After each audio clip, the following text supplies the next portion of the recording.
Twizere ko mumeze neza cyane, twizere ko muri amahoro. Njyewe ndi Cedro Keza, ndi kuri K Podcast, ikiganiro ni K Sport. Tuje kubazanira akantu keza cyane umuntu wese yakumva, umuntu wese yakurikira kugira ngo amenye ni igiki kiri kuvugwa mu isi ya siporo muri aka kanya. Turaganira ku ikipe y'igihugu Amavubi ari kwitegura umukino azakinamo n'ikipe y'igihugu ya Benin kuri uyu wa gatanu.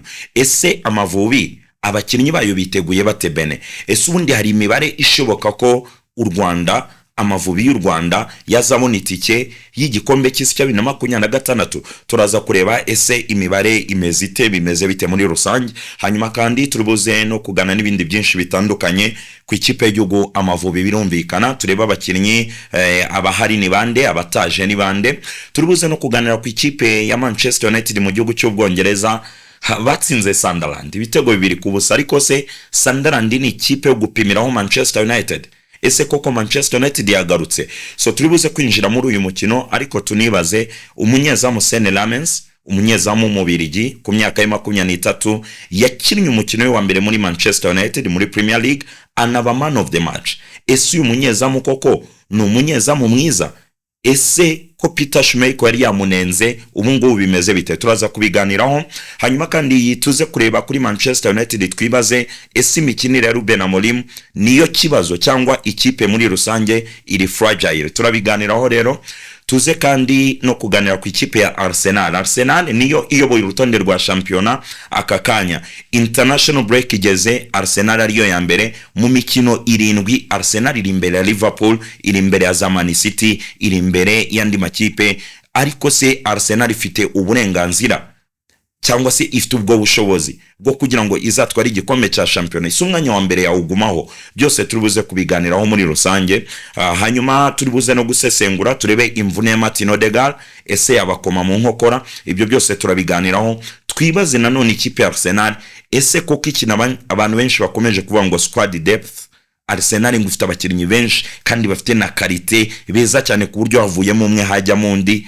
Byo birahari, turabiganiraho rero. Ni mu kiganiro K Sport kuri K Podcast, turahari cyane kugira ngo tuganire. So ntabwo ndi njyenyine, ndi kumwe na Frank. Umeze neza? Meze neza. Ibintu ni sawa cyane? Ibintu na amahoro ni fresh. So tugiye kuganira ibintu byinshi cyane, ndagira ngo tube dufite bagage ihagije ku buryo umuntu wese wumva iki kiganiro ari buze kuryoherwa n'ingingo turi buganireho cyane. Yego, nkuko bivuze nitwa Frank cyangwa se Mr Basti, nyako KK mfite. Yego. Kuva niga muri secondaire niko banyitaga kubera ibintu byo kuvuga gusesengura. Yego. Usesenguzi bugenda nka za misile zo muri Air Force 1. Nabona ko Air Force 1 bifite misile ku ruhande, yo habaye nka distraction. Ari ukuntu bahita bazohereza nyine zikata zigenda zikata zikura mu nzira icyo kibazo. Ubusesenguzi bwanjye niko bumeze. Okay. Frank AK Basti, muramwumva nako nahoze numva uri kuvuga icyespanyo ngo mu cyespanyo baravuga ngo mi nombre. Yo umuntu akusanze nko kuri street cyangwa ku muhanda agwaze hola disculpa cyangwa se excuse me. Akakubaza ati como te llamas? Uramubwira ati mi nombre e Basti. Ngo kumbwira ati amazina yanjye nitwa Basti. Okay, mwamwumvise mu cyespanyo cyiza, mu cyespanyo cyiza. Ubwo rero nanjye mpite mbabwira ngo si cyangwa se yes. Izagenda biza. So ubwo rero ni cyespanyo ndagira ngo abantu mwese mukurikiye iyi K Sport muryoherwe cyane. Frank, nta gutinda duhere mu ikipe yitwa ikipe y'Igihugu Amavubi. Abariyo duheramo. Ikipe y'Igihugu Amavubi ni ikipe iri kwitegura umukino izakinamo n'ikipe y'igihugu ya Benin. Ni ikipe y'Igihugu Amavubi ifite amanota 11 mu itsinda rya gatatu. Benin ifite amanota 18. Ni ikipe ya mbere ku rutonde aka kanya nyuma y'uko Afrika y'Epfo bayikuye amanota 3. Ariko umuntu yakwibaza, Amavubi yiteguye Benin, ariko se Amavubi aka kanya abakinnyi uko bameze, urabona hari icyizere? Duhere ku bakinnyi uko bari kwiyumva muri aka kanya. Ni ukuvuga ngo Amavubi mu itsinda barimo bari ku mwanya wa 4. Iyo itsinda riyobowe na Benin n'amanota 18, yanganya na South Africa n'amanota 18, Nigeria ikaza hafi aho ngaho n'amanota 11, Amavubi akaza ku mwanya wa 4 n'amanota 11 nayo. Ubwo bagenda batandukanwa na goal difference cyangwa se n'ibindi uburyo bagiye bahura. Nta gutinde no kuvuga ngo abakinnyi uyu bareba ko muri call-up iyi ngiyo yo kwitabira Benin, ureba no mu masura yabo ukabona ko harimo icyizere. urabona baseka n'abantu kuko urumva bafite iyo winning mentality yuko match batsinze Zimbabwe igitego kimwe ku busa noneho banayitsindiye hanze urumva ko ni ibintu nyine byazamuye icyizere bafite motivation iri hejuru bivuze iki rero Amavubi niyo ari determine kurusha Benin kuko Benin yo nubwo yagiye gutsinda match ndumva ari ni ya Lesotho ni batari ni Lesotho ni ikipe iri aho ngaho mu itsinda n'ubundi idafite ikintu irwanira iri mu myanya yo hasi nyuma ariko Amavubi gutsinda iriya match ya Zimbabwe byayizamuriye confidence kubera yuko byatumye hari imibare babaraga mbere ubu ngubu yahindutse no kuvuga ngo abakinnyi nabo icyizere cyabo aho bagishingira ko bafite gutsinda iyo match kubera ko iri mu rugo icyambere bafite umurindi w'abafana uzaba uhari kuri stade ubasupportinga bakagira niyo winning mentality bavuyemo yo gutsinda Zimbabwe ibyo byose ibifashe ukabiteranya ukareba na qualities zisigaye ziri muri national team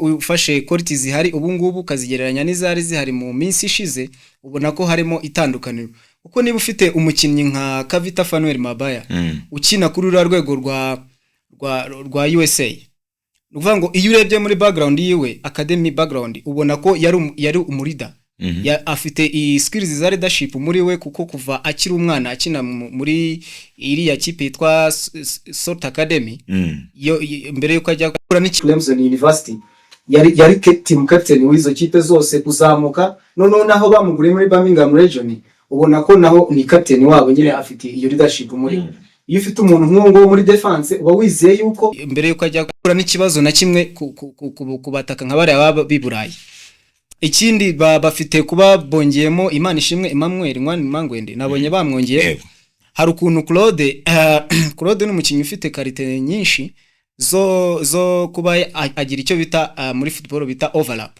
uzamuka cyane ndetse niyo speed arayifite ariko nawe mu bintu bya defending ugasanga hari akantu akiburamo iyo ufite umuntu nka Imana ishimwe Emmanuel Mangwende rero uri hafi aho ngaho bituma bimuha challenge niba ibyo yakoraga mbere akabikuba kabiri aho rero niho mpera mvuga ngo icyizere cy'Amavubi kirahari niyo bareba ama video twahoze tureba ejo bundi bamutsinze hanje binjira uko bahuraga na bajihadi babakira muri isa ubona nyine ari akanyamuneza baseka ubona ko iyo winning mentality nicyo kintu gishobora kuzabafasha kuko bavuye muri match ya Zimbabwe bayitsinze kandi bafite performance iri hejuru u Rwanda rutsinze Zimbabwe rwatsinze na Lesotho muri iri tsinda rya gatatu ryo gushaka itike gikombe cy'isi cya 2026 ikipe y'igihugu ya Benin igiye guhura n'u Rwanda ni ikipe bigeze guhurira kuri Kigali Pele Stadium ubwo ni kuri stade regional Nyamirambo ubundi batsinda bibiri bahuye oya mbere yaho banganya kimwe icyo gihe Muhire Kevin yari yakinnye nyamara afite amakarita abiri y'umuhondo ikipe y'igihugu y'u Rwanda baza kuyihana Benin itera Amavubi forfait Benin ibona amanota 3 umuntu yakwibaza iyi match igiye kuba nyamara u Rwanda rurarushwa na Benin amanota 3 u Rwanda rufite 11 Benin ifite amanota 18 icyo umuntu yavuga Benin umukino uheruka u Rwanda rwayitsinze 2-1 umukino uheruka kubahuza ese u Rwanda rwabisubiramo ku ngoma y'uyu mutoza nawe yabikora iyo urebye match zahuje Benin n'u Rwanda ubona ko harimo akantu kameze nk'agapingano ukuntu ntago nyine match z'u Rwanda na Benin ntago zimeze nkuko wafata Nigeria n'u Rwanda cyangwa Algeria n'u Rwanda hari ukuntu ubona iyo bigeze kuri amakipe yo muri West Africa u Rwanda rurikaza rukikamata kuvuga ngo iyo urebye match zabo eshanu ziheruka kubahuza u Rwanda rufitemo win ebyiri bakagiramo draw imwe bakagira na lose ebyiri noneho Benin yo ifite izo win ebyiri ikagira nayo draw imwe Prito u Rwanda rufite lose eshatu rukagira win imwe na draw imwe noneho Benin yo ikagira lose ebyiri ikagira win ebyiri na draw imwe urumva ko ni imibare ijya kwegerana ntago ikipe ibiri superior cyane iri hejuru y'iyindi cyane nukuvuga ngo u Rwanda muri mentality yabo bumva ko ntibatinya Benin kuko bayitsinze inshuro zirenga imwe rivuze iki rero abakinnyi batsinze iyo Benin ku bwa Torseni nubundi 99% nibo bahari nyaka ko mu bakinnyi bari bahari ku bwa Torseni umukinnyi urimo mushyashya ninde ni utarahamagarwaga ngo akine ni Aniseti nakeka ari Aniseti na Biramahira Bedi ariko nubundi nabo baga bahamagawe wenda bakajya nko kuri bench cyangwa bakaba ntibatwarwe muri selection izahura n'ikipe ariko iyo urebye abakinnyi bose bahari 99% nibo Amavubi n'ubundi yakabaye ifite. Ngira ngo twaje no kugira n'ikibazo umukinnyi bari bahamagaye mushyashya ngo nawe ari kuzongeramo imbaraga. Uriya ukina muri Azerbaijan bita ni Misi ninde ndibuka izina rye Mikhails aza kuvunika kuri match ye nyamara n'ubundi yari yamaze gutsinda igitego kuri iyo match bakinnye niyo kipe yo muri Azerbaijan. Ubona ko ari umukinnyi wari ufite imibare myiza yagombaga kuzana mu Mavubi, ariko iyo mvune ikaba yakomye mu nkokora Amavubi. So nyeka ko abakinnyi bose bahari 99% na abakinnye niyo Benin barayizi, babaye igihe bakiniye muri Cote d'Ivoire bakadutsinda 3 igihe umutoza yakoraga systeme y'abakinnyi 3 ndabyibuka rwose Clement yaracenzwe bahita bamukuramo nta n'iminota ishize ndumva baramukuyemo mu gice cya mbere. Ubona ari ibintu byagoranye, ariko icyo nashakaga kukumvisha nuko iyi Benin ni ikipe iziranye n'Amavubi cyane ku buryo ntabwo bishobora kuba yatera Amavubi. So ese Amavubi yatsinda Benin, ese Benin yo yatsinda u Rwanda? Ubwo no gutegereza tukareba ni kuri uyu wa gatanu ikipe y'igihugu y'u Rwanda yakira Benin. Gusa n'umukino uzaba ukomeye. Ikindi kintu abantu bari kwibaza bati uyu mutoza kuva yafata ikipe y'igihugu Amavubi, ndavuga uyu mutoza ni umwarabu, ati yarukuna hamagara abakinnyi benshi agahamagara abakinnyi benshi ariko ukabona abo bakinnyi n'ubundi ari guhamagara ntabwo bakinnyi ahantu bari wenda bakina, nyamara abakinnyi baba hano mu Rwanda bo basanzwe bakina ama club yabo bugasanga ntabwo bahabwa umwanya. Ese icyo cyaba ari ikibazo cyakora ku Mavubi mu buryo runaka bwa performance? Urebye ikipe nationale urwego ugezeho level imaze kugeraho isa nkaho yarenze abo bakinnyi bari lokali cyane. Keretse wa mukinnyi wakoze ibintu biri exploit nyine biri hejuru bitandukanye n'iby'abandi bari gukora muri champion. Kuko iyo urebye abakinnyi bose bahamagawe bakina hanze ubona ko bose mu club yabo barakina, kandi ubona ari abakinnyi bagenderwaho. Wenda umukinnyi ubona uhamagarwa udakina udafite imikino myinshi muri bo ni Ntwari Fiacre, kandi nawe ubushobozi bwe turabuzi. Ntago wakwirengagiza ubushobozi bwe kuri match ya Nigeria, amasave yakoze, ntago wakwirengagiza ubushobozi bwe kuri match ya Zimbabwe. Nukuvuga ngo ni ikibazo cyuko atabona playing time, ariko hari yahanze kubera yuko n'imyitozo baba bakora ibitandukanye ni yahanga iri lokale, bakora imyitozo iri physique iri ku rwego nyine rundi rwo hejuru. So ngewe rero numva icyo kitaba ikibazo kubera yuko umukinnyi n'ubundi wabaye inyenyeri muri championnat baramuhamagara, abo ba Yunus baba barimo, abo ba Clement nubwo batahamagawe ariko basanzwe bahamagarwa, abo ba Claude kuri 3 barahamagarwa. Nyine ubona ko umukinnyi wakoze exploit individuel ahamagarwa, ariko nanone national team ntago ari ikipe yo kuza nyine ngo kuko wakinnye sezo watsinze igitego kimwe 2 3 ngo uhite uhamagarwa. Nukuvuga ngo national team bisaba ngo ugire consistency mu bintu urimo rakora. Niba uri tuvuge urugero, niba uri Byiringiro lag ukaba watsinze ibyo bitego 2 cyangwa watanze zo assist, bikomeze ubikore no ku yindi match nibwo uhamagarwa mu Mavubi. Nje numva rero icyo kitaba ikibazo kubera yuko igroupe iri mu Mavubi iramenyeranye, kandi nabandi bagenda baza bashyashya ubona ko ikintu cyo guhamagara abakinnyi bari kuri level cyarahindutse. Hari ukuntu wajyaga kubona ukabona bahamagaye nk'umukinnyi ukabona avuye nko mu cyiciro kitazwi cyangwa ukabona yikinira nko muri amateri just because kubera ko akina hanze bakaba baramuhamagaye. Ariko nibura ikintu cyahindutse muri no coaching, ubona ko umutoza ahamagara umuntu azi ahakina, kandi natwe urumva football rega yaramenyekanye, wa mungane wa muvandimwe Gicumbi aravuga ati football yaramenyekanye, ubu ntago waza ngo ubeshya abantu. Nukuvuga ngo umukinnyi niba akina turabimenye, niba adakina nabwo turabimenye. Rero ngewe mbona icyo kitaba ikibazo kubera yuko abakinnyi bose bahari bari muri groupe na abakinnyi bari kuri level ku rwego rwa national team. Wenda abo bandi bakazaza kongerwamo nyuma bitewe wenda n'icyuho runaka umutoza ari kubona mu ikipe. Wenda nk'urugero nko kuri 2 na hano dufite icyuho, ushaka kubona nk'umukinnyi mushyashya uzamutse wenda atahamagawe bigateza polemique, ariko buriya national team habamo hari ikintu bakunda kwita seniority. Kevin Muhire ni ukunda kuvuga ati ngewe abana bose bansanze hanga ariko nta numwe ndusha seniority muri national team. Hari ikintu bita seniority n'umuntu umusini yanyine. Niba uperformance kuri high level ntago bita biguha uburenganzira bwo kuza muri national. Hari kureba iyo consistency yawe, bakareba niyo seniority niba uyifite koko ko ukwiriye kuza muri national team. Aha, so ngibyo rero ubwo nugutegereza kuri uyu wa gatanu ikipe y'igihugu Amavubi ikina n'ikipe y'igihugu ya Benin. N'umukino uzabera hano mu Rwanda, n'umukino uzaba ukomeye cyane utoroshye. Hanyuma ndagira ngo mbwira abantu rero ni match nziza cyane, ariko u Rwanda ruri mu itsinda rya gatatu mu gushaka itike y'igikombe cy'isi 2026.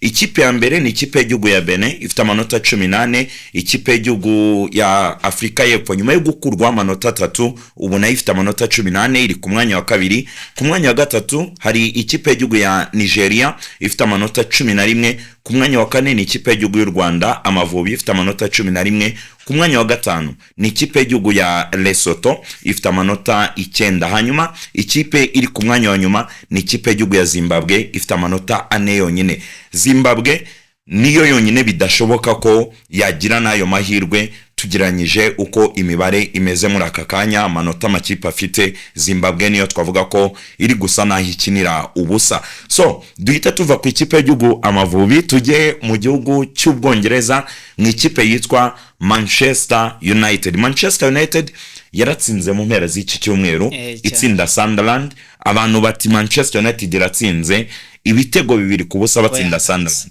Umuntu ati iragarutse, undi ati haha ni gutyo batsinze Chelsea, Brentford birabakubise. Donc ni ikipe bavuga ko consistently ntabwo ari ikipe nziza.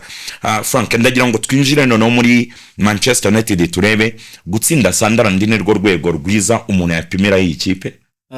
Ntago hahita uvuga ko gutsinda Sunderland ari rwo rwego wapimiraho Manchester United ko yagarutse cyangwa iri mu bihe byayo byiza.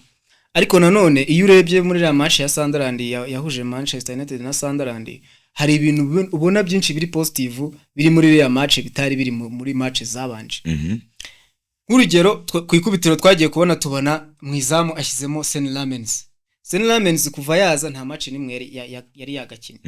Abantu bakibaza ese kuki adakina, niki gituma adakinishwa kandi ari umukinyi umva waguzwe hafi miliyoni 25 kuzamura.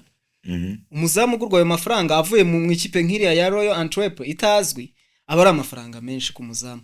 So rero ikintu ngewe nabonye kuri iriya match ya Sunderland kiri positive cyahindutseho, no kuvuga ngo hari ukuntu umuzamu wa Manchester hari amakosa abazamu ba Manchester bakoraga bari yabambere yaba Andre Onana na Altay Bayindire. Hari ukuntu gutangiza game bo ubonaga imipira yabo ya mbere yabaga ari imipira iri wasi, ari imipira mibi nyine. No kuvuga ngo iyo utangije umupira muri football bavuga ko football ihera inyuma, iyo uri gukina uhera inyuma ukina.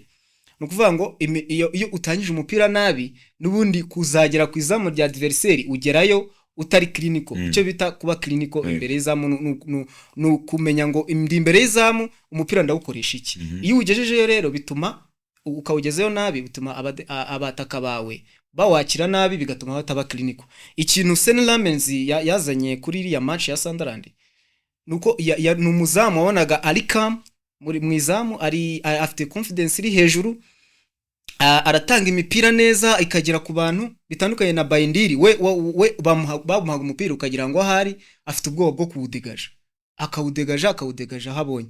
Ikindi kintu nabonye cyahindutse muri ya game ya Manchester, uriya muzamu azi guhagarika aba defenseur. Abwira aba defenseur ati muhagarare gutya, ukabona nyine ari kubashyira ku murongo.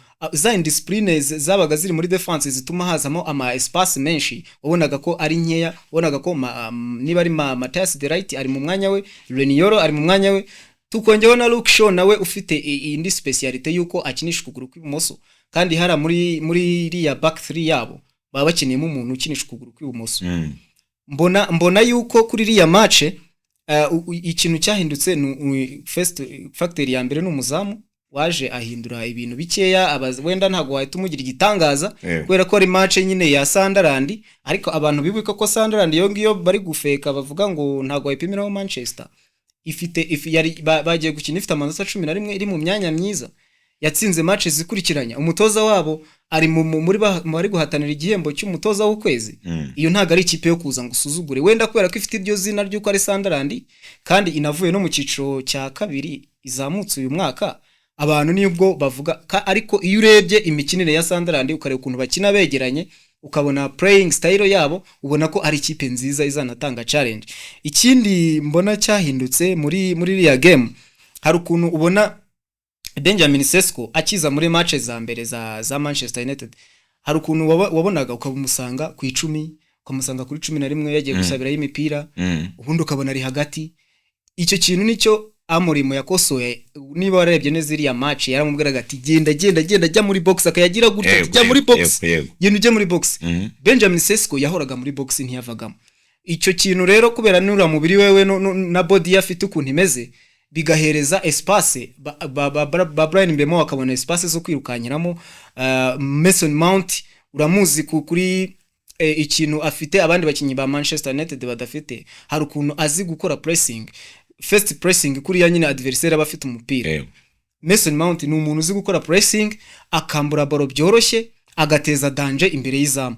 Ibyo bintu rero ko Sesko yabaga ari muri box agakoresha no mubiri we byahaga ubundi Brian Mbemo ni umuntu wirukanyira muri space. Iyo adafite space biramugora iyo umwatatse umwegere araba winga bameze gutyo urugero nka Bukayo Saka abo ba Lamine Yamal birukanyira muri espace.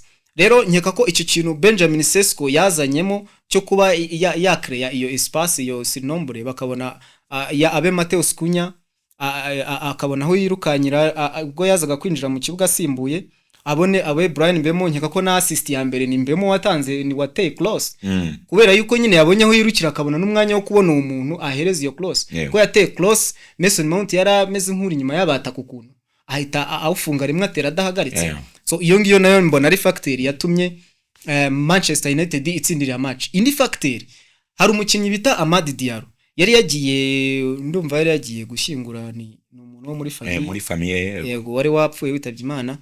Ubona ko iyo versatility yari yabuze kuri match ya Brentford. Hari ukuntu Amad Diallo afite uruti rutoya la system ya Amorim yo gukinisha aba wing back ikenera aba wing back bihuta kandi bagira timing.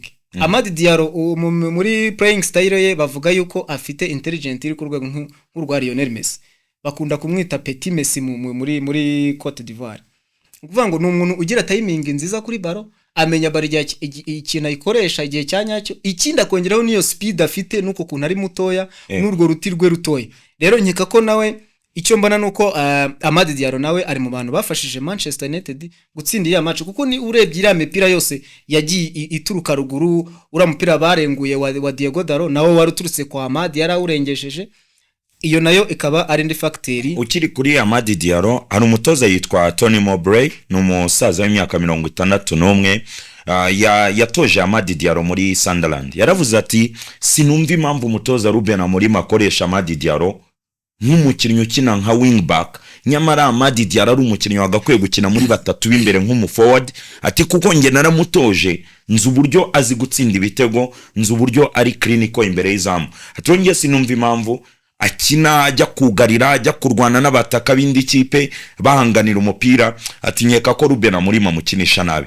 Wewe wumva Ruben Amorim ibyo amukinisha byo gukina nk'umu wing back ari byo sawa? Ngewe icyo mbona Ruben Amorim abikorera kuvuga ngo hari ya muri aho twita muri final third hari imbere aho uwo mutoza ari kuvuga Amad yakaba yajya. Amorim afite ibisubizo byinshi cyane kandi noneho akongeraho ko niyo ntuza niyo versatility ya Amad ayikeneye. Nukuvuga ngo nimba hari imbere hakina aba double pivot babiri baba bari inyuma y'umwataka ukunda kubona ko haba ariyo Cunha na Mbemo cyangwa se hataba hariyo Cunha na Mbemo hakaba hariyo Mount na Mbemo. Nukuvuga ngo abo bantu iyo urebye izo profile ziba ziriyo ukazigeranya na profile ya Amad ubona ko profile zabo ziri hejuru ya Amad. Amad afite ubushobozi bwo kuba ya dribble akinjira. Ubona ko ngo imbere inyuma ya Sesko abari 2 number 10s abantu bameze nk'aba numero 12 abo bita ba double pivot. Nukuvuga ngo ntago skills za Mbemo zo kuba yatanga umupira wa nyuma ndetse niyo gabari yo kuba yakora izo duel ariko ari guhangana nabo ba defenseri ntago zihuye n'iza Amad afite uruti rutoya.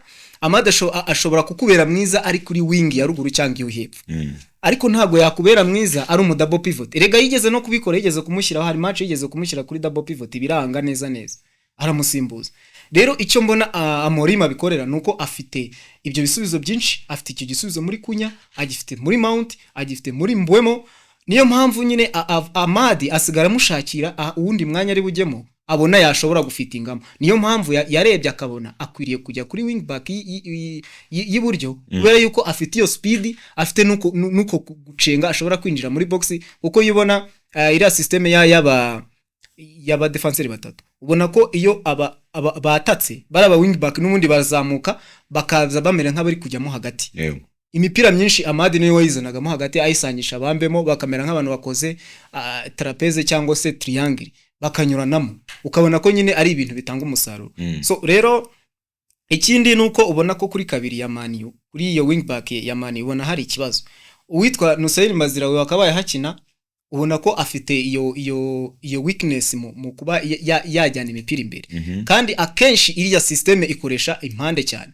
Iyo imipira myinshi ituruka ku mpande waye mikeya systeme ntagikora.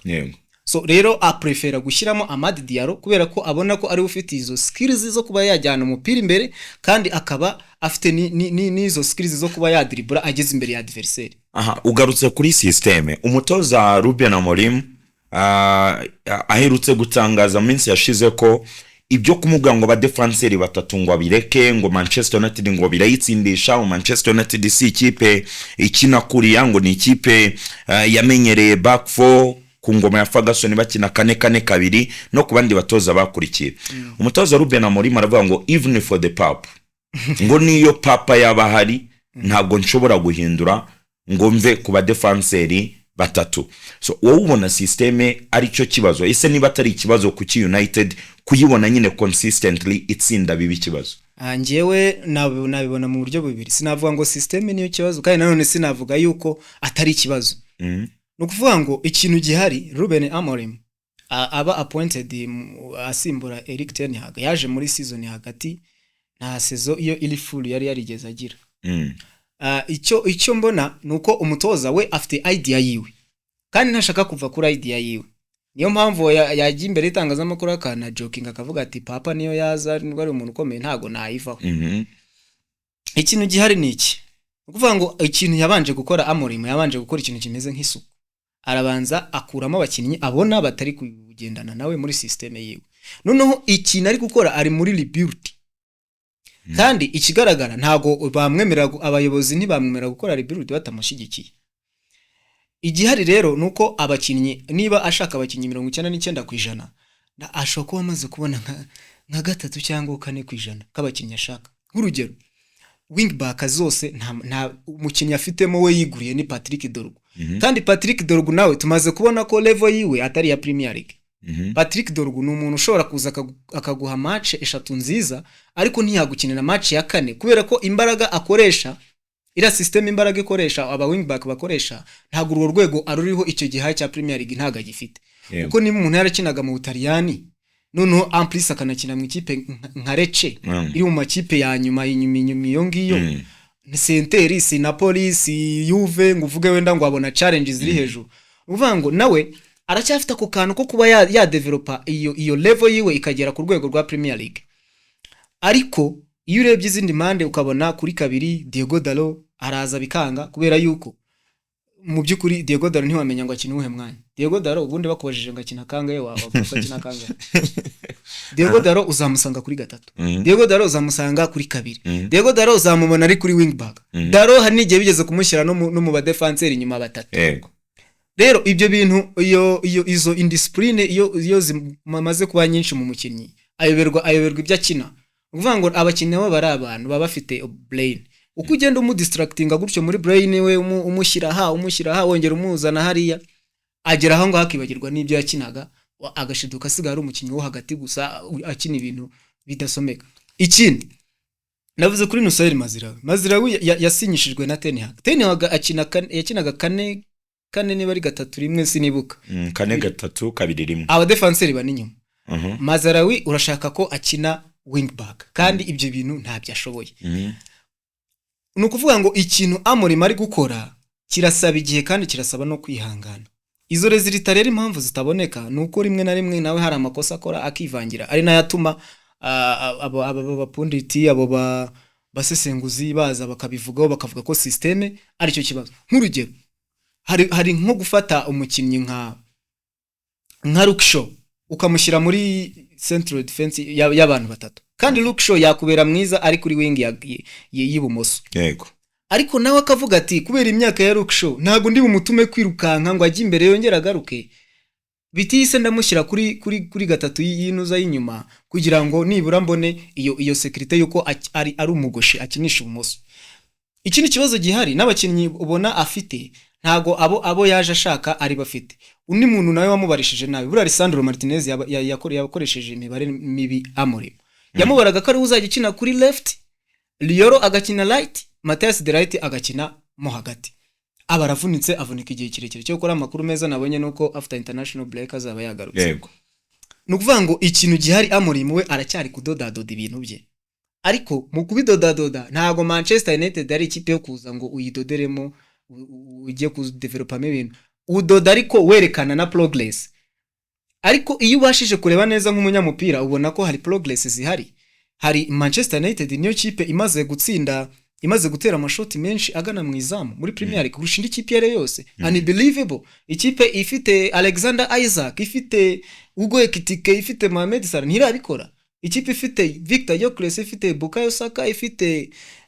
abo ba Trossard na Martinelli ntirabikora Man City ifite ba Haaland ntirabikora icyo ni ikintu kikwereka yuko Manchester ifite progress muri yo ariko iracyafite utundi tubazo iri kurwana natwo ni nayo mpamvu yashakaga cyane Carlos Baleba bakubwira ko Carlos Baleba ari central midfield uzi kwambura baro cyane kurusha abandi bantu bose nyuma ya Moses Caicedo ni gukurikiraho akagira n'ikindi kintu cya technicité kuko iri systeme kuyikina ukeneye aba midfielder baba technicien bagumana umupira ari nayo mpamvu ubona yasubije inyuma Bruno akamushyira ku 8 abantu benshi ntago bazi impamvu yamushyize ku 8 buriya baravuga ngo Bruno agomba gukina kuri number 10 niwe wa deliveringa imipira bakavuga ibintu byinshi bigiye bitandukanye ariko number 10 arareba akavuga ati mfiteho ibisubizo birenga 3 by'abantu afiteho Mason Mount afite Mateus Cunha afite Joshua Zirkzee yerekanye ko nawe ashobora kuhakina ariko se bamurusha ubushobozi icyo ni ikindi barusha ubushobozi bwo ntago babumurusha ariko nabo ibyo batanga biri hejuru ku rwego rwo hejuru uvuga nka Mateus Cunha umwaka ushize yatsinze ibitego 15 atanga na assist niba ari 10 muri Wolverhampton Mbemo yatsinze ibitego 20 Mount ahari atavunitse tuzi urwego rwe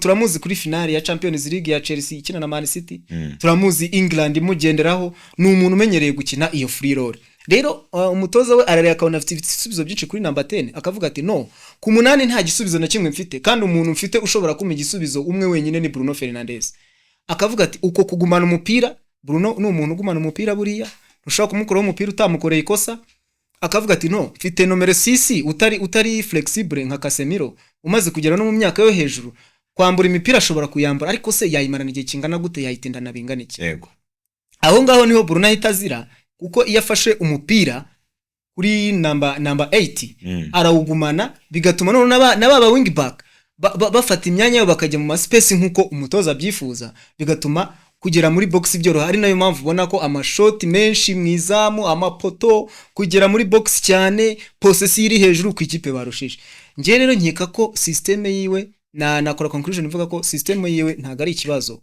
ahubwo abantu ari kuyikinisha nibo kibazo ntago barayumva abenshi ntibazigera banayumva bizabasaba iki kugira ngo bamuha bayumva ikibazo noneho kindi kuri Manchester United ni ikipe ndabizi neza ko abantu badukurikiye ni ikipe wenda ushobora kuba utayifana ariko ukurikirana ibyayo umunyezamu Sen Lammens aza mu ikipe ya Manchester United wanabikomojeho akina umukino we wa mbere anitwara neza ariko aza mu ikipe ya Manchester United uwamunenze wa mbere bamwita Peter Schmeichel umunyabigwi w'umunyezamu wa Manchester United ati Manchester United iguze umunyezamu utariwe the wrong goalkeeper ngo bagakwiye kuzana Emiliano Martinez Manchester United ubwo nyine baratuza. So Seny Lammens yakinnye umukino we wa mbere bakina na Sunderland, aza no kuba man of the match. Mu Bwongereza abafana batangiye kwibaza bati ese waba uri Peter Schmeichel wiyoberanyije? Are you Peter Schmeichel in disguise? Wiyoberanyije na macati y'abafana aho ngayo. Ariko umuntu yakwibaza nicyo gisubizo mwiza mu rya Man United. Mu gihe cya long term azaba igisubizo, ariko ubu none hangaha ugiye kuvuga ngo agiye guhita director b'igisubizo, waba uri kumwitkoreza umutwaro n'abandi bazamu batashobora kwikorera. Mu gihe cya long term twabibwirwa n'iki tutabona haza? Urugero mu gihe cya long term kugira ngo ubone yuko icyo cyizere gihari, nko kuri match ya Sunderland ubona ko hari ibintu yakoraga, ukabona ko ari umuzamu muri quality ziwe afite, hari quality afite ariko zikeneye kuba developed. Yego, nk'urugero hari ukuntu Manchester United yakundaga gutsindwa imipira yo kuri ya set pieces. Akenshi wasangaga ikibazo ari cy'abazamu n'aba defenseur. Yego ntibahagararaga neza, ariko n'umuzamu, rega umuzamu bura ni uhagarika aba defenseur, kabwira ati muhagarare gutya, umupira nuzuri uri hano, uri kuri level ndabankure. Ikintu nabonye afite gitandukanye n'icyabandi bazamu mani yari ifite mu minsi ishize yabonana na Bayindil. We aba uwa mbere kuri balo, buri uzatinya umuzamu bo wa mbere kuri balo. Umuzamu wa mbere kuri balo bura ntumutsinda biba bigoye amakoroneri. Icyo ni ikibazo kimwe yaje gukemura, kuko Manchester United muri season ishize niba atari yo ya mbere ahubwo ishaka kuba ari ya kabiri mu makipe yatsinzwe ibitego bya kona. No muri iyi season turimo nabwo hari ibitego bya kona byinshi yatsinzwe. Urugero turibuka nk'igitego cyo kuri match ya Arsenal, Altay Bayindiri avuga ngo bamufashe ukuboko ngo bakugumanye. Kandi mu by'ukuri Bayindiri we yakoze timing nabi, atinda kuza asanga umukinnyi yamutanze baro bimera nkaho ari munsi y'ukuboko. So ako gakarite rero ko kuba we aba uwa mbere kuri baro, uzarebe baro zose ira match yisubiremo ya Sunderland, urebe baro zose zaturukaga muri kona, niwe wazikoragaho bwa mbere. Hari niyo yafashe arazamuka arayifata arayikomeza, ari nayo foto iri gusirikira ahantu hose ari kuvuga ngo ni Peter Schmeichel ngo mushyashya. So akandi gakarite namubonye ni umustopa mwiza, umuteye baro ari kuyireba ntago bishoboka ko wayimutsinda.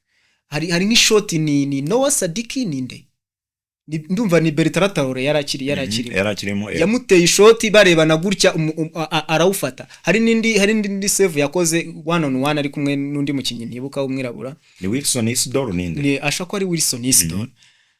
Ubona ko afite izo skills nyine yazanye zitandukanye neza baye. Nka Bayindiri we umukinnyi wese wageraga imbere y'izamu bavuga ati bikarabaye igitego kigiyemo, ugatungurwa no kubona yitambitse save akabara yikoze nk'imipira yo hejuru, we nani wapfa kuyimutsinda kubera ko buriya Bayindiri ari mu bazamu barebare mu Bwongereza, afite 1.98 hafi ebyiri. Urumva nyine hari ukuntu yakoraga ama surprise, ariko uriya muzamu iyo umurebye ukabona uburyo akinisha aba defenseur, ukabona uburyo abo wa mbere kuri baro. Ibyo bintu twabeherukaga ku bwanuza ku bwa Van der Sar na Peter Schmeichel uwo nguwo.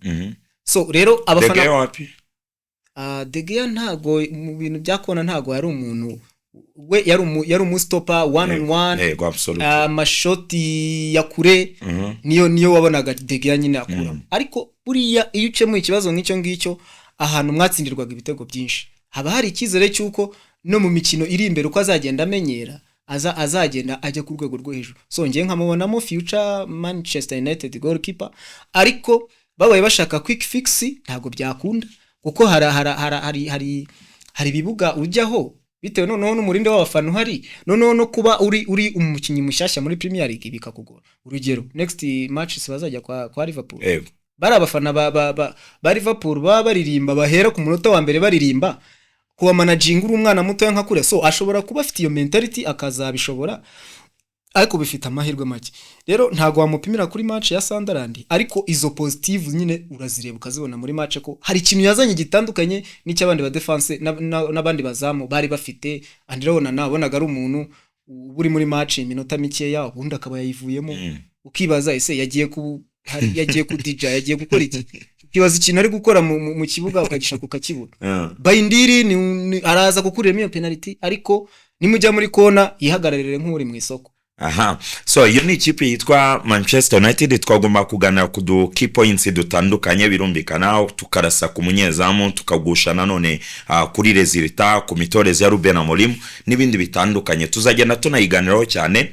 Hanyuma rero ikipe yitwa Arsenal the Gunners, ikipe hirya no hino ku isi, mu gihugu cy'Ubwongereza, hano hirya mu baturanyi muri Uganda, ni ikipe ifite abakunzi benshi, na hano mu Rwanda amaze kubona abakunzi barabaye benshi. Ariko ni ikipe imaze imyaka 3 ibi ya kabiri muri shampiyona y'Ubwongereza. Ni ikipe baravuga bati ubwo ibyo ngibyo byaherukaga yahise itwara igikombe mu mwaka wa 4 wakurikiyeho muri 2003-2004. Imyaka imaze kwa 21 irashize badatwara igikombe, ariko amaze imyaka 3 baba ba kabiri. Umuntu akavuga ati Arsenal yakongera kubikora bagahita batwara igikombe cya shampiyona nyuma y'imyaka 3 baba ba kabiri. Icyo ni kimwe.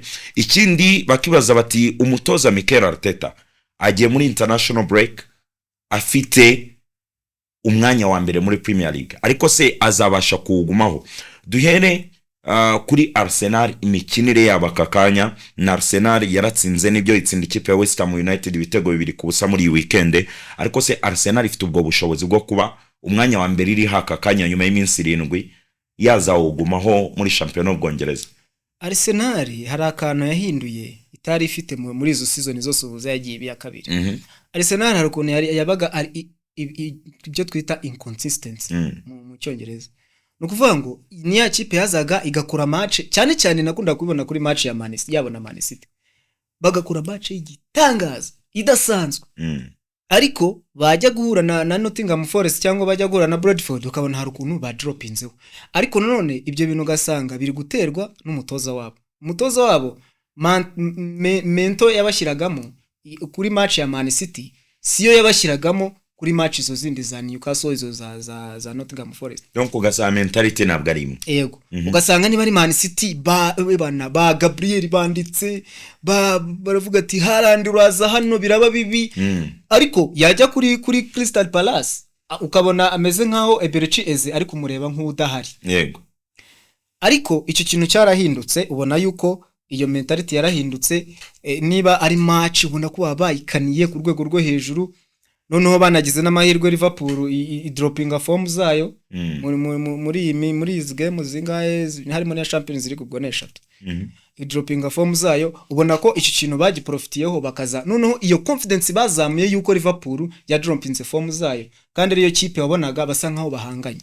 Icyo kintu cyo kuba basigaye bari consistent kirabafasha.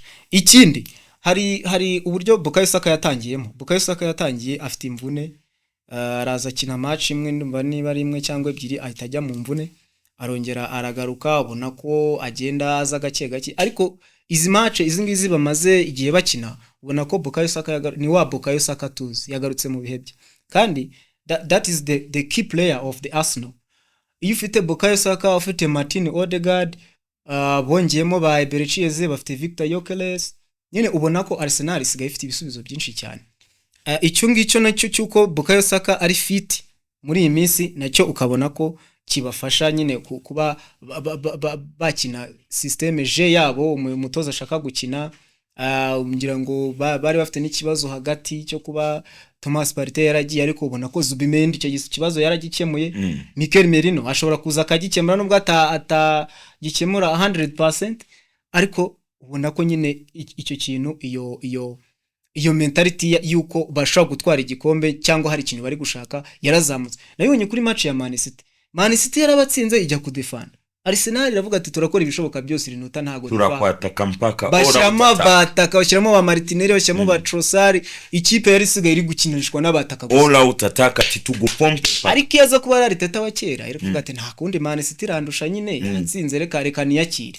Ariko ubona ko ako kantu ka combativity ko kutarekura Arsenal isigaye gafite kandi kari mu bintu bifasha kuba ikipe yagera ku ntego zayo. Okay, Mikel Arteta nyuma y'umukino yaravuze ngo hari aba manager batandukanye, hari aba CEO batandukanye, aba president b'amakipe, ndavuga bamaze kunganya na Man City, ngo hari aba president bamuhamagaye n'aba manager n'aba CEO batandukanye bamubwira bati Man City ko waruyishe ko waruyihitanye. Ariko noneho ukomoje ku mvune imvune ya Bukayo Saka ubu yaragarutse ari gukina. Undi mukinnyi twongeye kubona avunika ni witwa Martin Odegaard ni kapiteni wa Arsenal, ariko yagize imvune yitwa MCL bisona medial collateral ligament. Ni imvune ntabwo ikomeye, ntabwo ari ACL, abantu babitandukanye, ariko Martin Odegaard ari kuvunika gurika, nawe ntarakina match 3 zikurikiranya, n'umukinnyi none ari no gusimburwa hakiri kare cyane. Izi mvune zisa n'iziri kwibasira Arsenal na Bukayo Saka kunyuzamo akavunika, ntabwo byabakoma mu nkokora muri iyi season. Hari icyo muri football bita threat cyangwa se ikintu giteye ubwoba, ukuvuga ngo imvune ya Martin Odegaard twayita nka threat kuri Arsenal, ariko nanone kubera ko mbere byabaga threat cyane kubera ko wasangaga ari we muntu hari wenyine ushobora gukinira ya role ya number 10. Bafite Eberechi Eze yarabiprovinze muri England national team, abiprovinga muri Palace, ndakeka muri Crystal Palace ni number 10 yakinaga, nubwo yaje akina ku ruhande ariko bamushyize ku 10 babona niho afitinga neza. Ngira ngo yaranabyerekanye ejo bundi kuri match ya Man City, pass yahaye Martinelli ira pass ni igitangaza ntibaho, ni yabana nimero 10 aho ngaho mbona ko hari threat ho gatoya, ariko kubera yuko Eberechi nawe ari umuntu umenyereye Premier League uyikinyemo imyaka itari munsi y'3, urumva arayizi ku rwego rwo hejuru, numva ko iyo threat ya Martin Odegaard atari n'ikibazo cyane, kubera yuko bafite n'umwana bita Ethan Nwaneri nawe iriya number 10 arayikina kandi yarabyerekanye ko ashobora kuyikina neza, mu gihe Eberechi yarushye imbaraga zabaye nkeya, Nwaneri nawe yaza kungana. So mbona ko icyo kintu kitaba threat cyane kuri Arsenal. Wenda hari aga confidence gato kagabanyuka kubera ko itakaje captain, hari akantu gatakana muri dressing room, ariko Arsenal ni ikipe ifite abakinyi bagiye bayobora amakipe nka Declan Rice yabaye captain muri West Ham, ifite buba Ricardo Calafiori nabonye yarajyaga ba captain muri Bologna, Bukayo Saka ni vice captain, Bukayo Saka ni vice captain. Abo bantuza uriya ukina kuri kabiri yabo ninde ni Julian Kimba, ubona ko ari umukinnyi ufite leadership, nubwo utaramubona yambaye igitambaro cy'ubukapiteni, ariko ubona ko bababwira ati mujyanye, ukabona ko ni wa mukinnyi uvuga nyine ari toka ati so muri deri, nubwo yabatambaye kapiteni no muri deri, ntabwo bisaba kwambara kapiteni. Yego Arsenal ibona ko iyo leadership ifitemo abarideri benshi cyane. So rero ntago Martin Odegaard yaba threat cyane kuri Arsenal ku buryo yananirwa gutwara igikombe. Icyaba ikibazo nuko yaba adafite umusimbura, kandi maze kubigaragaza yuko hari abasimbura barenga umwe. Ikibazo rero Arsenal yari yubatse nibyo, yazanye abo bakinnyi ku buryo buri mwanya wose umukinnyi uvuyemo yasimburwa n'undi bigakunda, ariko se nandi makipe ko yiyubatse. Man City yongereyemo abakinnyi, Ryan Cherki baraza n'abandi bakinnyi batandukanye, Batijani Rangers, ikipe ya Liverpool nayo yongereyemo abakinnyi. Arsenal ko yiyubatse nandi makipe bihanganye ari meza, ni ikizere kiwaha abakunzi ba Arsenal ko uwo mwanya wa mbere bawugumaho kandi bahanganye n'amakipe nayakomeye. Yego ikizere cyo nabaha nuko ikipe ya Arsenal urebye like next 5 matches zabo bafite ntago ziteye ubwoba nk'izandi makipe bahanganye afite. Ikindi iyo winning mentality bafite siyo Liverpool ifite kandi imaze gukubitwa match zigera muri 3 ziheruka. Iyo Man City si ifite iri kubara yuko match zose yakinnye imaze ifitemo lose zigera muri 3. Ikindi iyo Chelsea nayo irahindagurika, ujya kubona ukabona Maresca apanze lineup utamenya, ukabona zanye uriya mwana Jamie Boyno Gittens ukabona mushyize kuri 11, ubundi ukabona kuyeyo ashyizeho Garnacho. Nyine ubona ko ntago ari ikipe ziraba sealed nka Arsenal. Arsenal ni ikipe yabaye sealed umwanya, no kuvuga ngo niba Arsenal igiye gukina ubu none hanga ngiye nshobora kukubwira 11 ugasanga hahindutsemo nk'umuntu umwe wenyine. Yego. Ariko nka Chelsea ushobora gukora 11 ugasanga harimo nk'abakinnyi 5 wibeshyemo, bitewe n'iki ikipe iyo itaragira first 11 yayihoraho, iyo aba ari distraction ikomeye cyane muri football. Ikindi mbona ibyo navugaga bya za match ifite Arsenal irebye next 5 games ifite muri Premier League, ifite gukina Fulham nayo kuri Craven Cottage ku kibuga cya Fulham. Fulham nayo yarabigaragaje ko ari ikipe ifite faiblesse mu hagati muri midfield, kandi Arsenal niba harahane komeye ni hagati. Ikindi igakurikizaho Crystal Palace nayo kuva yatakaza Olise igatakaza Eze hakazamo n'iriya saga ya Magehi yo kujya muri Liverpool. Ubona ko nubwo Oliver Glasner ari umutoza mwiza agerageza gukomeza kubidodadoda, ariko ubona ko hari ikintu kinini Palace yagabanyutseho ku buryo utahituma gutsinda Arsenal byoroshye. Ikindi azakurikizaho Sunderland, akurikizaho na Burnley, ni ikipe zivuye mu cyiciro cya kabiri. Twarazibonye twese imikinire yazo. Wenda Sunderland niyo kipe ishobora kuba yaragaragaje urwego ruri hejuru yandi makipe yavuye mu cyiciro cya kabiri. Burnley ni ikipe iri aho ngaho utamenya ngo ariko iyo Burnley yatsinze Sunderland 2-0. Ni uvuga ngo Premier League nyine ukuntu imeze ni champion irane predictable. Ariko nanone iba ni predictable bitewe na facts zihari. Arsenal ifite iyo winning mentality, imaze gutsinda match zayo ni zinga ebyiri ziheruka. Iyo Liverpool itsinzwe 3. City ifitemo amalose menshi.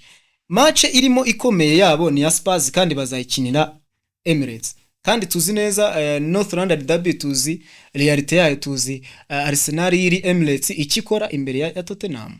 So iyo urebye Liverpool match ifite 5, harimo Manchester United bavuye muri international break, hari Brentford kuyisanga iwayo ni ibintu twamaze kubona ko bigoye. Chelsea yagiye yigwayo, Manchester yatsindiye 1-0, Man City hatsindiye bigoranye. Iyo Chelsea yagiye yigwayo, abantu barabibonye ukuntu bayishyuye ku munota wa nyuma. Igakurikiza Aston Villa nayo ni ikipe igoranye, ikipe ya Unai Emery nubwo itatangiye neza, ariko ubona ko ari ikipe ifite qualities menshi y'abakinnyi. Abo ba Ivan Gessan, abo ba Oli Watkins ari kurwana no kubona igitego cye cya mbere muri Premier League, ntarakibona. Ubwo iyo nayo bari yindi hunt guhura n'umuntu nkongo utarabona igitego kandi asanzwe amenyereye gutsinda ibitego. So ubona ko bagakurikizaho Man City away, ntago nkeka ko ari umuntu wese wajya yitihadinga kure y'amanota uko yishakiye. Nuno bagakurikizaho indi kipe igoranye bita Nottingham Forest, nubwo ubona ya dropinze form zayo nyuma yo kuhinduye umutoza, ariko izo kipe ziragoye ugereranyije n'izo Arsenal zahuranye. Iyo nayo ikaba factory ishobora kuzabafasha kuba baguma ku mwanya wa mbere by'igihe kirekire. So hanyuma ubwo iyi ngiyi reka mbibutse ko ari K podcast, ikiganiro ni K Sport, twebwe turahari turacyaganira cyane. Ni ibintu byabafasha kugira ngo uze kwicara urebe iki kiganiro, urebe ubusesenguzi butandukanye tuba turekura. Uramutse unifuje ko hari icyo twakongeramo, nta kibazo, urajya muri comments utwandikire uvuga uti Cedro Keza mwakongeramo ibi ngibi, nta kibazo, turahari nka K Sport kugira ngo dufashe abantu gusobanukirwa, ariko namwe tuganire dusobanukirwe byinshi. Ikindi kintu, Arsenal yazanye umwataka Victor Gyökeres, abantu baravuga bati ntarisanga mu mikinire ya Arsenal, ntaragaragara. Arteta ntabwo amukinisha byanyabyo, aba wingers ba Arsenal ntabwo bamukoresha uko bikwiye. Victor Gyökeres ikibazo cye muri Arsenal cy'imikinire no kutatsinda ibitego byinshi nk'uko yabikoraga muri Sporting Lisbon, urabibona ute? Victor Gyökeres wo muri Sporting atandukanye no muri Arsenal. Ariko hakaba hari impamvu zibitera. Ukuvuga ngo ari muri Sporting yabaga afite abo ba Trincao naba winga biruka bafite speed yo ku rwego rwo hejuru, akagira uwo Morten Hugman wa holdingaga imipira mo hagati akayohereza imbere byihuse. Akagira abo ba passeri beza. Portobulie nako Sporting yari ifite umwe mu ba passeri beza, ndumva ari ni Goncalves ni Pedro Goncalves. Nukuvuga ngo ikintu gihari muri Arsenal impamvu atarisangamo, usanga imipira myinshi ya Arsenal ibica ku mpande. Umuntu ufashe umupira ahohereza kwa Bukayo Saka, ufashe umupira ahohereza kwa Martinelli niba ari uriyo cyangwa niba ari Trossard uriyo. Noneho Victor Gyökeres nawe afite akantu twakita nka indiscipline tactique ko kubona imipira atari kuyibona akaza kuyisabira kuri right hand side, akava muri box. Kandi ubundi Arsenal ikeneye umukinnyi ujya muri box gushaka imipira nkuko twahoze tubireba kuri Manchester United, aricyo kintu Amorim yakoseye kuri Sesko, birimo no gutanga n'umusaruro. Uyu Victor Gyökeres we aracyafitemo utuntu tw'utudeshe technique, araza gusabira imipira hagati, yabona yibuza akajya kuyisabira ku ruhande. Niba wibuka igitego yatsinze Leeds United, ni umupira yasabiye ku ruhande kuri ruhande rw'imoso, arazamuka acenga rimwe arashota. Ubona ko iyo shortage yo kuba nta mipira abona, noneho nizo minduka za Martin Odegaard zo kugenda akava mu mvune akagaruka, iyo connection yo kuba umuntu bamenyerana ngajya amugaburira imipira ntayihari. Nuwo Eberechi Eze waje wakaba yabikora nawe ntibaramuha amahirwe yo gukina kuri number 10 bihoraho kugira ngo iyo connection iyi develop ya Victor Yokles nabo ba number 10. Uwo Bukayo Saka twahoze tuvuga ko avuye mu mvune amaze igihe gitoya agarutse. Uwo Martinelli arabanzamo iyi match ejo ntabanzemo ugasanga harimo Trossard cyangwa yahashyize undi. So rero iyo connection yo kuba Victor Yokles atari kubona abantu bamuha imipira nawe akaba yifitemo ko kantu ka indiscipline tactique ko kuza gusabira imipira hagati no ku ruhande, mbona ari cyo kintu kiri gutuma Victor Yokles adatsinda ibitego cyane cyane nko ku makipe afite aba defenseur bakomeye kuri izo big teams. Haraho numvishe hari umuvandimwe ukora ikiganiro cya sport nawe wavuze ati uriya atsinda inyamamfu urayizi oya inka ni nko kurya inyama yipfushe gusanga inka yapfuye hari ukayibaga ukayirya. Ariko Thierry aganira kuri CBS yabigarutse bavuga ko Victor Gyökeres atsinda ibitego biturutse kuri defenders mistakes, nuko ngo acungana n'amakosa y'aba defenseur kugira ngo atsinde igitego. Ngo ntabwo we ashobora gutsinda igitego ari we ugize ubuhanga buhambaye mu kuyobya aba defenseur cyangwa se mu kujijisha aba defenseur kugira ngo atsinde. Ngo nungo ahubwo ni imipira iva ku ba defenseur bibeshye bakoze ikosa ngo akabona gutsinda.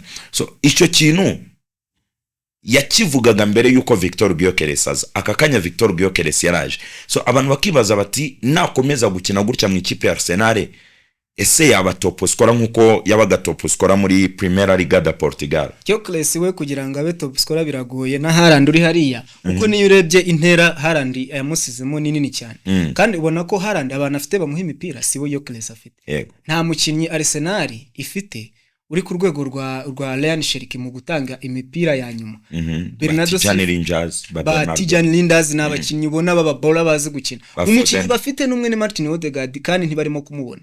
So rero Gyökeres kugira ngo abe top scorer byasaba ko iyo connection iyo Arteta yicara akubaka connection ye na Eberechi Eze kuko niwe umuntu afite ushobora gutanga. Hano muri ahoze ndeba bavuga ko Eberechi Eze afite skills zo gukora pass ya nyuma ku buryo ashobora gutera pasi kanyura mu bakinnyi barenga batatu ikagera ko yashatse kuya. So ani ibintu amaze gukora kenshi kuri Man City yarabikoze, kuri England na Andorra yarabikoze, kuri England na Spain yarabikoze.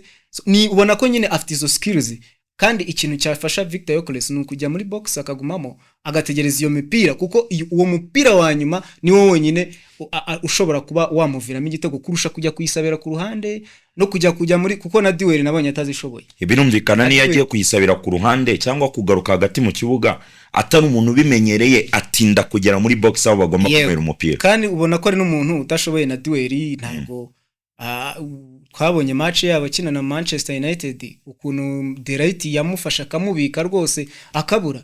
Twabonye match za Champions League hamwe yakoraga impanuka ubona ko ari umuntu utamenyereye Diwer ni umuntu wo muri box ahubwo ashobora kuba ava muri box bitewe nuko abona imipira atari kuyibona akaza kuyishakira ariko mu by'ukuri sizo karita afite. So ese mwebwe murabibona mute? Ubwo ibitekerezo byanyu turabikeneye muri comment. Ikipe ya Arsenal tuyiganiriyeho. Mikel Arteta muramuzi umutoza w'ikipe ya Arsenal nawe ni umutoza abantu benshi bakomeza kunagaho jibe bavuga bati Mikel Arteta ntabwo ari umutoza atwara igikombe cya championa. Nababwiye ngo iyi ni K Sport kuri K Podcast tuganira kuri Mikel Arteta gatoya tugana ku musozo. Mikel Arteta ari kuri kariba yatwara igikombe cya championa mu Bwongereza. Abantu baravuga bati ahanganye na Guardiola, ahanganye na Arne Slot ufite n'ikipe nziza wanahise atwara igikombe cya championa mu mwaka wa mbere. Arteta rutunabura hari ukuntu yivangira mu minsi ya nyuma ya championa kubona atangiye gutsindwa imikino imwe n'imwe. Arteta ubona buri iki? Mikel Arteta ikinabura ni ya seniority twahoze tuvuga. Hari abatoza nyine ubona baba barageze kuri urwo rwego bafite iyo seniority. None Arsenal yahindura ese igikombe atagitwaye yakiruka. Ikintu gihari Mikel Arteta n'ubundi ntago agiye guhinduka none muri iki gitondo. Niba umuntu umaranye sezo zirenga 5 hafi 7 ntago abagiye guhinduka mu mwaka umwe. Ahubwo ikintu Arsenal yakoze nkeka ko kirimo n'ubwenge bwinshi yamushakiye abakinnyi bashobora kuba bamufasha kuba yatwara icyo gikombe. Niyo yabizo skills za seniority Davis zifite hari aho bizajya bigera abakinnyi bifatire decision bo ku giti cyabo bafate final decision.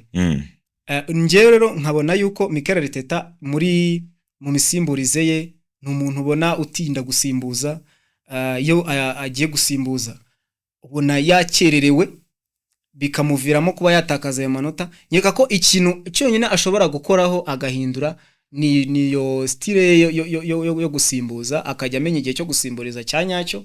Niba ari wo Eze, nka Eze yamuzanye yakerere kuri match ya Man City, kandi yamuzana mbere hari indi positivity yari kubaho. Ikindi namenyera y'inapuye amenye abantu babanzamo n'abasimbura ngo nabaye kuri 11 wambwira umuntu ubanzamo nindi ni Madueke cyangwa ni Martinelli. Ikibazo ni ikibazo gikomeye. Kubuta udafite nibura umustata muri ya myanya ya final third uvuga ati abangaba nibo bangiye babanzamo, abangaba barasimbura baza igihe kiniki. So rero mbona ko akantu ashobora kuba yari improvinzeho muri tactical formation, uko yahagarikaga abakinyi mu kibuga. Hari ukuntu yabahagarikaga ukabona uruhande rumwe ruriho Ben White, urundi ruriho Carafiori muzanyemo hagati muri central defense, ukabona ubundi agaruye ba Jacob Kivior, ukabona nyine ni ibintu bivangavanze. Ariko ubu ngubu arakubwira ati numero 3 wanjye ni Carafiori, kabiri wanjye ni Julian Timber keretse yavunitse, central defense ni Magalhaes na Saliba, hagati nuko bimeze. Ahantu ubona hakiri ikibazo ni hari imbere aracyahindagura cyane imbere, kandi ihindagura cyane imbere umusaruro nawo w'ibitego nawe uba mukeye. So ako kantu aramusaga kosoye, none byakongeraho na form za Liverpool ziri kujya hasi. Bura hari ikintu abantu bose batabona. Liverpool ifite imbere hagati kugeza imbere, ariko inyuma ntaho. Uwo bita Virgil van Dijk yari mu myaka yashize, no kuvuga ngo Van Dijk afite ubu ni imyaka 34 ni yagejeje. Hago umudefenseur w'imyaka 34 abakiri kuri kariba yo guhangana n'abadefenseur bo muri Premier League. Ikindi impande zabo bari bize uriya Jeremy Frimpong. Baguze Jeremy Frimpong bazi yuko ashobora guhita simbura Trent Alexander-Arnold, ariko mu byukuri baguze style zitandukanye batabizi. No kuvuga ngo Frimpong muri Bayern Leverkusen akenshi wamushangaga ari gukinira kuri 11, uko inyuma yabaga afite uwo bita ni Edmond Tapsoba, niyo baga inyuma uwo bita Jonathan Tah, Piero Hincapari. Rero wasangaga ari gukinira kuri 11 cyane. Umuzana rero ugahita umugira numero 2. Ako kanya aribwo season ya mbere aribwo akiza, bizamusabiye kugira ngo yongere asubire muri izo style zo gukinira numero 2. Uko ikigaragara Frimpong no muri Netherlands bamukinishaga kuri 11, ko wasangaga n'ubu ngubu niko bimeze. Denzel Dumfries ni buri kuri 2. Yego. Frimpong iyo babanzanyijemo aba ari gukina kuri 11. So ubona ko iki gisubizo cyo kuri 2 na uriya Conor Bradley nawe ntago ari kuri level yo kuba yahangana ngo akine ku rwego n'urwa Trent Alexander-Arnold. Aracyafite mu bwana bwinshi, aracyakora amakosa menshi, y'ibitego byinshi batsindwa, ubona ko bituruka kuri 2. Ikindi kuri 3 baguze Milos Kerkez, bagumana na Andrew Robertson, ariko ubona ko iyo Andrew Robertson arimo ni ukina ibintu biri hejuru y'ibya Milos Kerkez, kuko Milos Kerkez ni umukinyi nawe wakinye muri system y'aba wing backs, amenyere nayo kuzamuka cyane. Akenshi usanga yazamutse ari ruguru, yageze kuri 11 nako ubwo twahita kuri 7 kuko ni kuri 3. Yageze kuri 7 ari kugungana na ba Hugo Ekitike, aragongana na ba Mohamed Salah, ari nayo mpamvu umusaruro muke wa Mohamed Salah uri kugaragara, uko afite umuntu uri kuza kumubuza, kandi Mohamed Salah akinira mu espace, nta espace ari kubona. So rero nkabona ko Liverpool kuba ifite utwo tubaza inyuma, Arsenal ahantu hose idadiye, iyo Man City nayo utamenya ukuntu yatangiye huzagurika kubazamu, uzanye Trafford biramunaniye, uzanye Donnarumma nawe nubwo ari umuzamu uri kuri rwego rwo hejuru yanabyerekanye kuri Champions League, ariko ntitumuzi muri Premier League. Nta teste za hatari twari usibye Arsenal yakoze amasave menshi, ntago turamubona yahuye n'ikipe zataka koko zimutera amashoti tubibone. So afite nako kantu ko kuba ari nako Luis Enrique bapfuye, ko kantu ko kuba atazi gukinisha ibirenge. So rero nkabona yuko iyo urebye muri position ihari, ubona ko Arsenal ni ihagaze muri position nziza yo gutwara igikombe ugereranyije n'izo zindi. Izo kipe nkubwiye uko ari 3, kuko zo zifite ama distraction menshi ugereranyije nayo Arsenal ifite. Okay, so ubwo nizere ko rero mwese mwabashe gusobanukirwa abakurikiye K Sport kuri K Podcast. Tuganiriye byinshi, tunaganiriye byinshi ariko tugeze ku ikipe ya Arsenal. Frank Basti anagama kantu kuri Virgil van Dijk na Liverpool. Ndagira ngo Virgil van Dijk tuzamuganiraho neza twitonze. Ese koko murabona ku myaka ya 34 hari ibibazo ari guteza muri defense ya Liverpool? Ese Liverpool yo irabura iki? Nayo tuzafata umwanya tuyiganireho twitonze cyane rwose, tuganire neza cyane, dusesengura amakuru atandukanye. Twaganiriye rero ku ikipe y'Igihugu Amavubi ya Adel Mlush, ese we azatsinda Benin bimeze bite? Twaganiriye nanone kandi ku ikipe ya Manchester United y'umutoza Ruben Amorim, tuyiganiraho cyane. Turibaza tuti ese Manchester United yaba yagarutse, ese bimeze bite? Twibaza kudusene twinshi dutandukanye muri Manchester United. Tuganire no ku ikipe ya Arsenal. Wowe wicare ukurikire K Sport kuri K Podcast. Ndi Cedro Keza, mba ndi kumwe na Frank Basti. Frank Basti wakoze cyane. Asante sana Mr. Cedro. Okay, so ubwo twizere ko rero namwe mwese mudukurikiye muri comments tuze kubonamo ibitekerezo byanyu bitandukanye. Murifuza ko twazaganira ku ekipe, murifuza ko twaganira ku zingingo, byose ni byanyu. We just abide by your opinions. Tugendana n'ibitekerezo byanyu. So ndi Cedro Keza rero, ubwo twizere ko araho ubutaha hamwe na K Sport kuri K Podcast. Hola etila bola senga kandi ukore. In Spanish baravuga ngo hasta luego. Okay, so hola etila bola senga kandi ukore. Imana yo ibiri kumwe namwe, mugire umunsi mwiza.